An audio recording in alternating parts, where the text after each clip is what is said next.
Probably most people spend about 40 years running on this stony-hearted treadmill, and sometimes it is just awful. Slavery, really. Long hours and low pay, unappreciated, dirty, unglamorous, and just wearisome. Whilst it must be said that for other people sometimes it is not quite so bad. Maybe they have a comfortable workplace and decent colleagues and mildly interesting work. Not much office politics, some sort of agreeable remuneration as well. Doesn't hurt, does it? And some people consider all of this stuff to be a matter of karma. People who have a bad time have, over their many incarnations, brought this upon themselves. Until they learn the foundational lessons of morality, ethics, compassion, humility, self-determination, thus it will continue to be. But that's a whole other consideration, the mechanics of karma. I have a different view on that, and it's, that's for another time. It's hard to know for sure right now, Mr. Crow, hello, how actual all that is. Are some people deserving of hardship and others not? That's hard to know. What we can say is that, without question, over the course of our lives, we do find ourselves compelled to attend to all sorts of things that are not exactly scintillating. We all get involved in that. Little things, like going to the dentist, paying a speeding ticket, liaising with disturbed people, changing babies' diapers, breaking our ankle, things like that. But we also sometimes agree to other bigger things, lifelong commitments to energetic exchanges that we do not like, we don't want, we have no faith in, chronic, wounding patterns, contracts, signed in our sweat and blood year after year. Usually, in the West, we associate this stuff with offices, with the rat race, with bad relationships, with striving for happiness, with the delusion that we have to pay our way. And that last one is a very paradoxical thing, because we clearly do have to pay our way, unless you have a fondness for living under bridges in a cardboard box, which I don't think many people do. Yet the universe and its divine creational source obviously does not require payment of any sort from any of its inhabitants and co-creators. Animal, mineral, or vegetable, no one has to pay. You don't have to pay to be here on Earth. Nobody does. It's silly, isn't it? Humans paying to live is a scam. A long con. And people don't ever really question that, do they? The wrongness of it doesn't occur to them. Think of it for a moment. We are born into this world.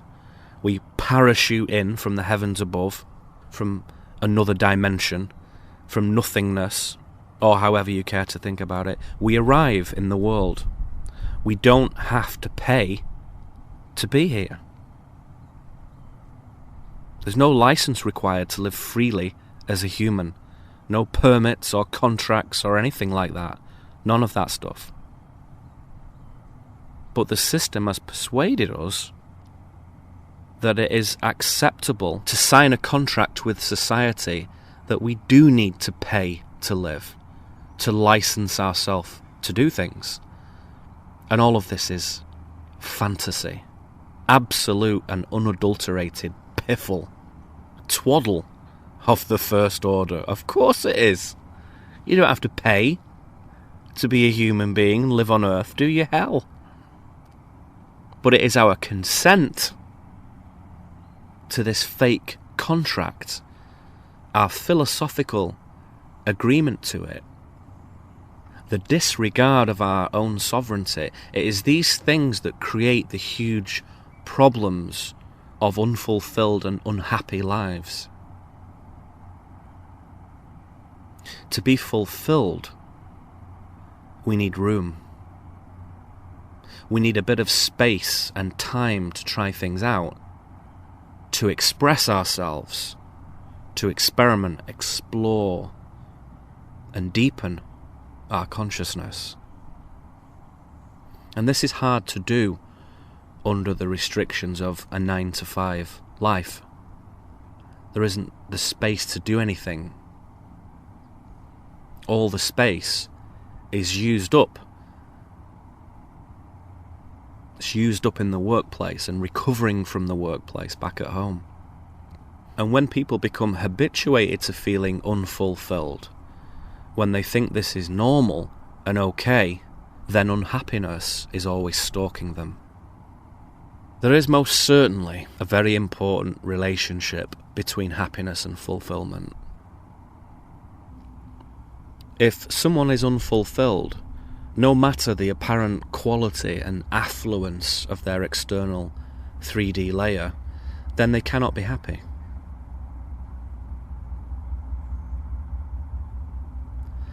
They may see fleeting apparitions of happiness, evenings out here and there, funny moments on TV, old memories of years gone by, but not real, hearty, day-to-day, inbuilt, solid happiness. Not that. That is unknown to those people. It is but a dream. So, how do these unhappy people get by? They learn to substitute happiness for pleasure. They swap an enduring philosophical perspective for a brief sensory moment. They indulge in this sensual masturbation, just pleasing themselves with one little chemical delight after another. But it can also be like a negative indulgence too, a sort of self-defeating, self-harming, self-sabotaging indulgence, where they make enemies of themselves. And these things are not going to generate much fulfillment, and happiness will be nowhere to be found. Fulfillment is knowing that you are aligned with your path. It is a sense that you are living right, doing what you need to do, and being where you need to be. Meeting challenges, doing new things, honouring the gift of third density incarnation, pushing your boundaries, and generally embodying this authenticity, integrity, humour, creativity, humility, and bravery in your everyday affairs. It is also, it is being deep and being silly. It is being vulnerable and being strong. It is mapping the extremes and finding the centre point.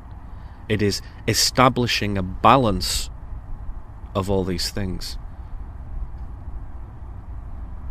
So, more or less, when we are doing these things, living with righteousness, we feel fulfilled.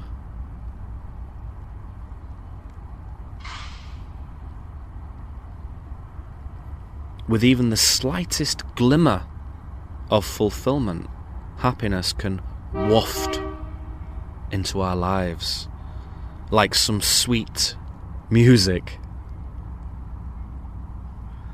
A music that is always available for us to listen to, should we so wish. But we have to create the space for that to occur. We must give permission for it to flow into us. Without that, it cannot arise. It cannot be heard. It cannot be felt. It might as well not exist. So we can say that happiness is like this gorgeous music of creation. A music that ebbs and flows and rises and falls with the world itself. Sometimes it is beautifully melancholic. And sometimes it is flamboyantly cheerful. This movement between those polarities is indeed called rhythm in certain esoteric schools of thought. It is the pulse of life, emanating and receding, full and empty, present and absent. So though the music changes with this galactic rhythm, as do all things, the beauty of the music is constant. It is always there, always. We need only tune into it, and we control that capacity within ourselves. We control the volume of it. Sometimes it's just not cool to have the happy music blaring in our heads all day long. Sometimes it must be silent. We're doing something different, where happiness is quite irrelevant in that moment. And at other times, in certain settings, we can confidently turn that volume knob right up, let it sing loudly inside us, this music. So the connection between the alignment of fulfillment and this music of happiness points to a simple thing, really.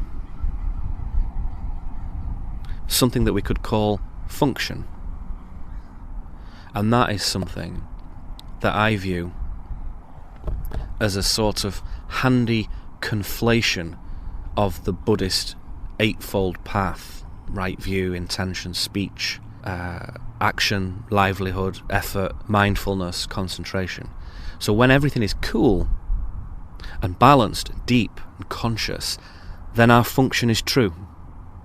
Happiness, in this sense, is indeed a byproduct of function. It just comes when we embody our moving truth.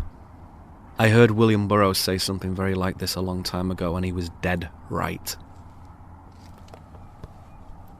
If you have a problem with happiness, examine your function. If you are living approximately in accordance with your higher spiritual trajectory, or if that language seems a bit flowery, just consider it as your higher potential. If you're anywhere near this, then you are eminently capable of channeling as much bloody happiness as you care to handle. To the point where you actually turn it down quite a lot, turn it off even, and really cease to pursue it anymore. You don't need to, it's just there. You realise that the music of happiness, that primal energetic manifestation, is just one energetic pattern. It's not even a particularly important one. It's one of many. But if it isn't there, if we cannot create the space for it to happen, and if indeed we have forgotten how to tune into that music station, then we feel a great hollowness inside. An awful feeling that can be a little depression or a bottomless pit of despair. A toxicity that generates pain, this thing. And that is the result of walking too far off the path for too long, not having good function, not moving authentically through life. And I have seen many times that if you take an unhappy, dissatisfied person